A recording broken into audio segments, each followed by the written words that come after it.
Good morning class eight. इसके पहले last video में हमने जो पढ़ा और समझा, I hope you understand well. So today we will begin the heading the English in India. So let's start. Like other European nations, English were also keen to have trade relations with India. Keen, keen means इच्छुक, मतलब कि किसी भी काम को करने के लिए अपनी इच्छा जगाना। सो अन्य यूरोपियन नेशंस की तरह, यूरोपियन नेशंस मतलब यूरोप की जो जातियां थी उन लोगों की तरह अंग्रेज भी भारत के साथ व्यापार करने के लिए इच्छुक थे। The leading capitalist in Britain formed the East India Company on 31st December 1600.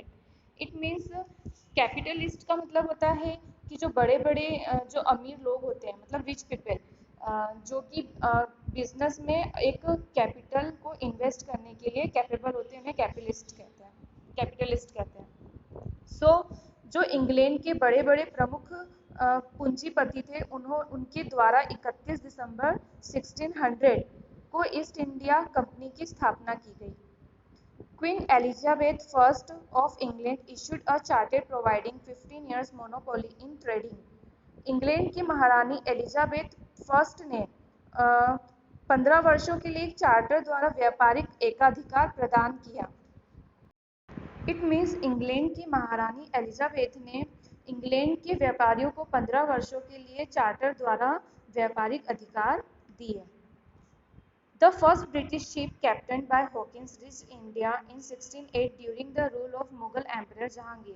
उस दौरान जब मुगल सम्राट जहांगीर का शासन था, तब 1608 में कैप्टन हॉकिंस के नेतृत्व में पहला जहाज भारत पहुंचा। Next is the French in India. French means France, तो अब हम पढ़ेंगे भारत में फ्रांसों का आगमन। The Indo-Oriental Company was formed in 1664 in France for trading with India. 1664 में फ्रांस में भारत के साथ व्यापार करने के लिए द इंडो-ओरिएंटल कंपनी का निर्माण किया गया। A French delegation under Francis Caron set out for India in 1667 and they established their first French trading center at Surat in 1668.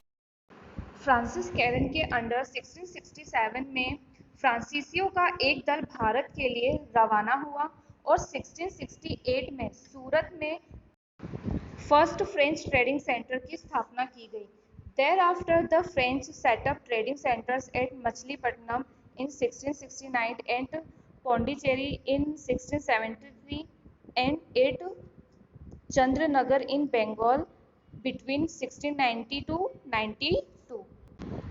इसके बाद 1669 में मछलीपट्टनम में और 1673 में पौंडुचेरी में और 1690 से 92 के बीच बंगाल में चंद्रनगर में फ्रांसिस मतलब फ्रेंच कंपनी ने अपने ट्रेडिंग सेंटर की स्थापना की।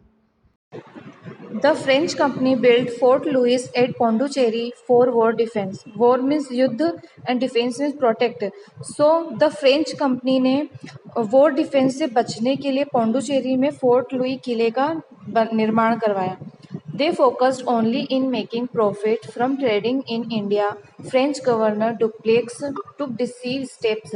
Dupleix's efforts to strengthen French hold in India started rivalry with British East India Company, and the French had to suffer defeat in the war and ultimately they started packing up from India. It means French company का अब सिर्फ एक ही उद्देश्य था, वो था भारत के व्यापार से लाभ कमाना, और इसके लिए फ्रेंच गवर्नर डुप्लेक्स ने बहुत कुछ इम्पोर्टेंट स्टेप्स भी उठाए।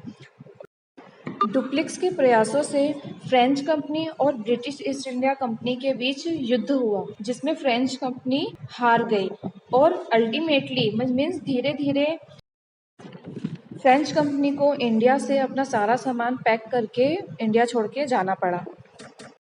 Next, decline of Mughal empire and the consolidation of British power in India. Decline means किसी भी चीज़ का खत्म हो जाना पूरी तरह से, कंसोलिडेशन मीन्स किसी चीज़ का लाभ उठाना। सो इसके बाद में फ्रेंच कंपनी के समाप्त होने के बाद में फिर अब हम पढ़ेंगे मुगल एम्पायर और ब्रिटिश पावर के बीच। तो जो मुगल एम्पायर थी उसका हम कैसे एंड हो गया और कैसे ब्रिटिश पावर ने इसका लाभ उठा के इंडिया में अपनी सत्ता जमाई, यह पढ़ेंगे। The Mughal Empire was established by Babur in 1526. It gained stability, earned fame, and became powerful by the efforts of Akbar. Began to disintegrate after the death of Emperor Aurangzeb. Mughal साम्राज्य की स्थापना बाबर ने 1526 में की थी, जिसे अकबर ने अपने कार्य और प्रयासों द्वारा स्टेबिलिटी, फेम, नेम, पावर ये सभी कमाया था। फिर औरंगजेब की मृत्यु के बाद इस राज्य का विनाश होना शुरू हो गया। The successors were it vowed to acquire the throne of the Mughal Empire. The claimants of throne took help from the chieftains of the empire. Throne means गद्दी या सिंहासन। तो मुगल साम्राज्य की गद्दी को पाने के लिए जो उत्तराधिकारी थे उनमें ही संघर्ष होने लगे, और जो गद्दी के दावेदार थे, क्लेमेंट्स मीन्स दावेदार, वो साम्राज्य के सरदारों के हेल्प से गद्दी को प्राप्त करने लगे। Consequently, Mughal emperors had to concede to the demands of the chieftains and amirs. इसके फलस्वरूप ये जो मुगल शासकों को अपने समर्थक सरदारों एवं अमीरों की गलत बातों को भी मानना पड़ा। The later Mughal emperors were simply puppet rulers in their hands. They could not check the decline of the empire. Mughal emperor उनके हाथों की सिर्फ कठपुतली बन के रह गए, जिसे वह अपने तरीकों से चलाते थे। They could not check the decline of the empire, और इस तरह वे अपने समापन को नहीं रोक पाए। During the decline phase of the Mughal empire, several states like Bengal, Hyderabad, Awadh, Punjab, Bharatpur, the region from Pune to Gwalior headed by the Marathas, Mysore and Karnataka become fully independent. Mughal empire की हार के बाद मुगल साम्राज्य के क्षेत्रों में बंगाल, हैदराबाद, अवध, पंजाब, भरतपुर, पूना से लेकर ग्वालियर तक मराठा सरदारों के राज्य, मैसूर, कर्नाटक आदि अनेक स्वतंत्र राज्य खड़े हो गए। This states greatly contributed to the fall of the Mughal empire. Mughal empire के विनाश में इन राज्यों ने अपना महत्वपूर्ण योगदान दिया। Attacks from rulers like Nadir Shah of Iran and Afghan ruler Ahmad Shah Abdali sounded the death knell for the Mughal Empire. The British took full advantages of this political chaos and crisis. Iran के शासक नादिर शाह और अफगान के शासक अहमद शाह अब्दाली के आक्रमणों ने Mughal empire का पूरी तरह से विनाश कर दिया, और इस स्थिति का एडवांटेजेस ब्रिटिश मीन्स अंग्रेजों ने उठाया।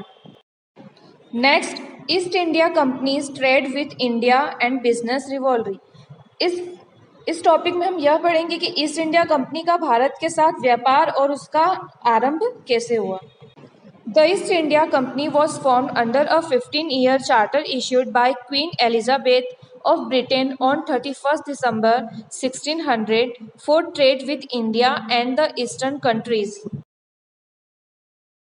It means 31 दिसंबर 1600 को ब्रिटेन की महारानी एलिजाबेथ ने ईस्ट इंडिया कंपनी के भारत एवं पूर्वी देशों के साथ व्यापार के लिए 15 वर्ष के लिए एक चार्टर दिया। चार्टर मीन्स अधिकार पत्र।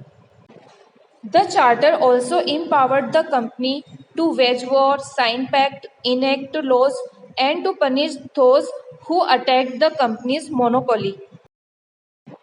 कंपनी को चार्टर द्वारा युद्ध करने, संधि बनाने मतलब रिलेशंस बनाने, कानून बनाने तथा कंपनी के एकाधिकारों पे यदि कोई आक्रमण करता है तो उनको दंडित करने का भी अधिकार दिया गया था।